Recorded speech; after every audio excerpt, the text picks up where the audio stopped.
So, check naman natin ito. Paano tayo mag-start na gumawa ng poster? Kasi sa assessor ay magde-declare siya na kailangan lagyan ng bleed size. So, before tayo mag-design, kailangan malagyan na natin ng bleed ang ating pong canvas. So, sa Photoshop tayo, since dito po yung mas magandang mag-design po ng poster kasi makapagawa ka ng manipulation. So, kapag lalagyan mo ng bleed yan, so ang size pala ng bleed is 0.125 inches.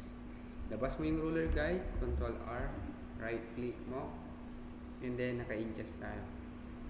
Next, Control Alt C, and then naka-check po yung relative. So, pag hindi siya naka-check, nakalagay po dyan yung canvas size, which is yung ginamit mo size ng papel. Pero depende kung A3 size or A4 size. Since this is A4 size, check ko lang po ito, relative, and then i-type ko na po yung 0.125. Again, dapat naka-inches ko na po. Right. So, yun po yung say bleed. Next, sa other color naman yan, pwede mong palitan yung color mo kung ano yung extension dyan. Gamitin ko red para mas visible siya. And then, okay. Yun. Once na okay na siya, meron ka na po dyang bleed. Next, maglalagay tayo dyan ng guide. Yan.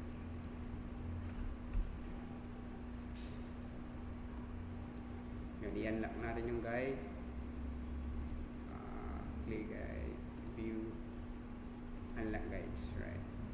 Kuha tayo ng guide dito, lagay natin dyan, snap. Yan, si view. Check natin yung snap, naka-snap po, naka-check lang po dapat yan. Then, ganun din sa ngato, hila po tayo ng guide dito.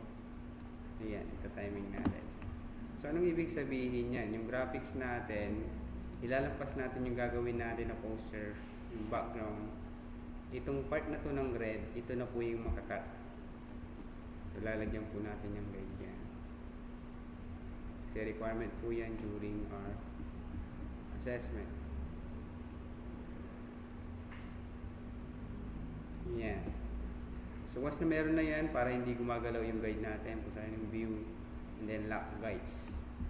Next step na pwede natin gawin ay, punta po tayo sa part na to, gamit tayo ng, ito, single row marquee tool. And then, select po natin yung portion na to, single row.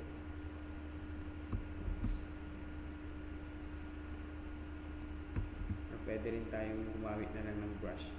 Brush, alright, make a new layer dyan. Naka-caps lock tayo, kaya check natin kung ano yung size. Ayan. Ayan. Then right click, yung gagamitin kong brush ay hard brush. Ayan. Hard round.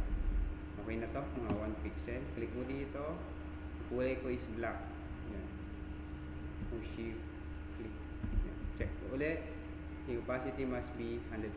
Right click, rounds, hard. Click mo dito and then hold shift click. Ganon din dito. Click, hold shift click. Ayan. Ganon din dito sa part na to. Sa may kabilang banger. Zoom out. Then dito. So, set up tayo ng bleed before gumawa ng design ng poster. Click, hold shift, click. Then, click, hold shift. So, ano itong ginagawang linya na to? Itong ginagawa mong linya na yan ay dyan po dadaan yung cutting machine. Kasi gagang up yan sa cutting machine, ipa-plot yan sa isang software. Then, the same time, doon po yung guide mo ay dadaanan po yan ng cutting machine. Ngayon, yung red po na pixel dyan, yan po yung ma-eliminate. Kasi nga kung hindi tayo gagamit ng bleed sa design, pag nag-cut tayo, ang tendency niyan, magkakaroon ng white na blank space. At halatado po yan sa poster. At ayaw po ng client natin na may blank white space na makikita kapag nakat na po yung design natin.